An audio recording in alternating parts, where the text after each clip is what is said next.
नमस्कार मित्रांनो, माझं नाव प्रतीक आडन. मी करतो गावरान कुक्कुटपालन. आज नाही का बाहेर मार्केटवरून आपण काही कोंबू आणला होता. मग कोंबूचे बारीक बारीक तुकडे करून आपण या कोंबड्याला टाकला होता. आता कोंबड्यानं टाकला, आता कोंबड्याचा कोंबूचा तुकडा घेऊन नुसता पळतो शेडमध्ये.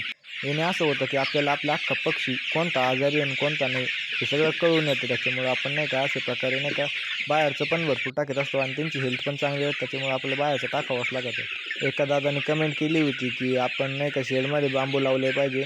बांबू लावल्याने आपला पक्षी आजारी आहे का नाही हे कळून येतं.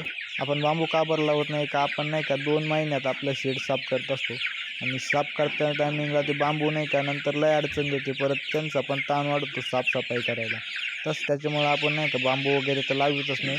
आणि आता हे आपल्या शेडमध्ये भरपूर स्पेस राहतो आणि आपण मी मागच्या व्हिडिओतच म्हणलो होतो की 70% लक्ष आणि 30% काम असतं आपल्याला, म्हणून काय आपण बांबू वगैरे लावत नाही.